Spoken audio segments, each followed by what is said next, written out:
Machita sincola apha bafethu. Bafana ityiwe 2-0 Rwanda. Can you fucking believe? Izolo besincomile, sihleka namhlanje sinqumile. Asidanisile la Machita, asidanisile abafana. Adrope ngoku to second position ku group C.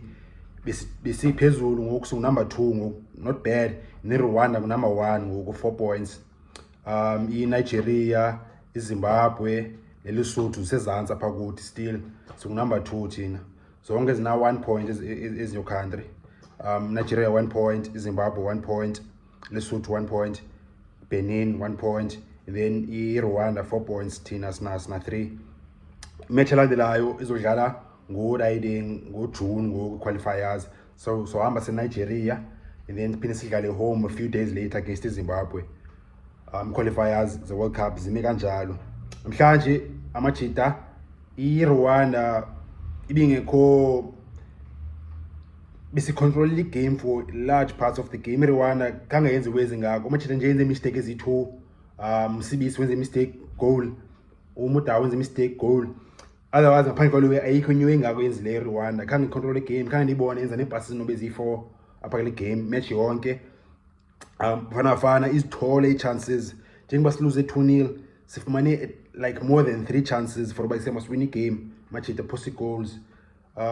Ulanduza uZwane uthole chance grand phosa, Mayambela uthole chance grand wephosa. Machita riding khona machita ke ngoku azi attack naphana. Umuntu ekuseka ngaphose goal but ekuse uphose ipass, final pass for uba okay sithole enye goal. Yabo uZwane beke wenze final pass wrong. Phaki last third, final third ye Rwanda. Khanga ifumane grand final ball yakhe. Uthawu had a bad match umchita namhlanje. One of the worst matches since ukubona, one of the worst games and performances since ukubona ngapesithawu. Final ball ezininzi. Mayambela final ball ezininzi uphosile umchita. Thebo omukwena naye bengekho segame ine grand umchita namhlanje. So baninzi abantu amakhanga bafumana igame ezigrand namhlanje. Bakhutshwa. Mhlongwane first half yakhutshwa, early second half umchita bedlala bad. Wangena le pass ekhanga influence ka grand game after engenile. So machita khanga akwazi ukufumana result e grand namhlanje. Asuthetha sithi ngepitch okanye seyibala bekunethile and then bamanzi. Machita azithole chances for uba mawuscore. Post chances. Rwanda khanga ifumana chances ezininzi, khanga create ne chances ezininzi. Bazi mistake ezithi qha khanga even create ne chances amachita. So Bafana is letted down to him apha kule match namhlanje. Hugo Broos I'm sure ekuse uyabila pha akagcwala itunga lebenzizwe ngamajita performance yabo. In terms of okay moving forward ngoJanuary ngoku Bafana udlala ngoJanuary ngoku.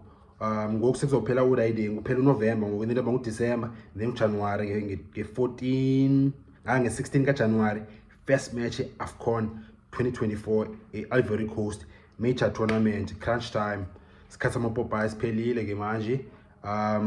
First game yethu izoba yiMali top team nge-16 kaJanuary and then the second game yethu izoba 21 kaJanuary against Namibia and then the third game final group game izoba against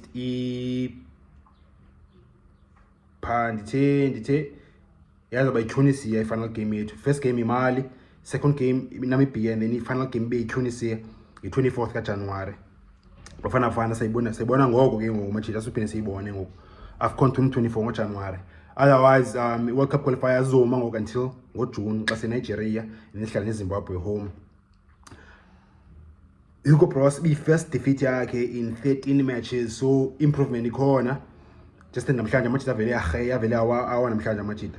Otherwise by first defeat ka Hugo Broos in 13 matches, improvement ibikhona. Ngoku wazothola break and then abuye ke AFCON. Otherwise machita nibona njani win and I believe bayisemathi izophinda bounce back apha kule group then siye ke World Cup. Nina machita nithini ibona njani game? Khona inye engakhange ndimention msincola pha i-comments bafethu. If eqala ukubanga le channel le content ungalahli ngophosozi wezi grand jo. Cofa subscribe ezantsi khona ndawo bhala subscribe. Cofa pause le videos. Ayo la noza le fit ayo into emdaka le kwanye intoni bafethu kuseyi i grey hair le enenzo ibafana futhi. Sure bafethu.